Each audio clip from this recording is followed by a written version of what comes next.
there, and welcome to the Entrepreneur Hustle, where every week we get together, we share tips, we share tricks, we share the thought process you need to make sure you get through this windy road called entrepreneurship successfully.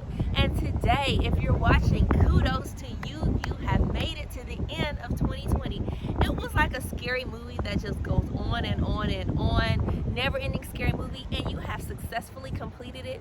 So we have to take a minute to just appreciate that fact as we gear up for 2021.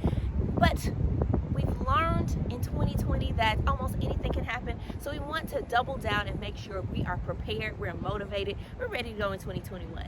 And last week we talked about kind of doing our year-end review, taking a look at what went right, what went wrong, what was good, where were opportunities missed, where were opportunities taken, and where we want to go. It's important to have that with us as we prepare for plotting our course for 2021. How are we going to get the success that we are destined for in 2021? So here are my tips as you start thinking about being strategic about your year, as you start planning for your year. Here are some important things to think about. Number one, let's make it balanced. It is so easy at the beginning of our year to say, look, I'm going hard. I'm never sleeping. I'm gonna sleep 5 hours a day. I'm gonna wake up at 5. I'm gonna drink 6 eggs. I'm gonna work out for 2 hours.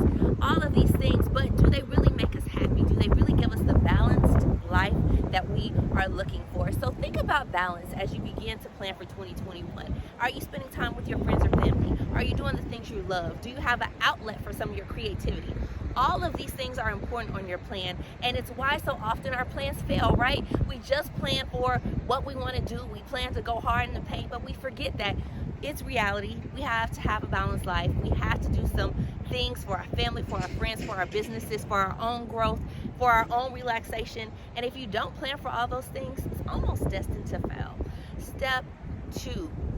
You have to be consistent. You have to start the process of habit building. It can't just be, hey, I want to be from A to Z in 60 seconds, right? It's a process, and failing those processes is usually because we haven't taken the little nibble-sized bites and steps that we need to make sure that we can really incorporate this in our lives. It's not just a resolution. It's not just what you want to do in January or February. It's what you're committing to for the whole year. So make sure that you're taking realistic steps, realistic plans for what you can do in 2021 that are doable and that you can remain consistent to.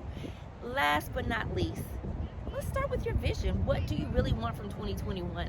I know that it's starting off to be a little continuation of 2020. It may make you a bit nervous. So really stop, focus, breathe in and out. What do you want? What is attainable for you? What is attainable? And then push yourself a little more. Take a little more of a step. Take a little more of a bite. Take a little more of a bite into what you want to do, what you can do for 2021, and roll that all together. So you want to make sure it's balanced, it's doable and consistent, and that you are not only giving yourself a vision, but pushing yourself a little further. You can do more than you think you can. You're destined for greatness. I know it. I think deep down inside you know it. So let's get to making it happen. We will have a 30-day series in January of 2021, which is just around the corner, so make sure to tune in for that. As always, join us on YouTube, join us on our Facebook page at the Entrepreneur Hustle.network, and thanks for joining us.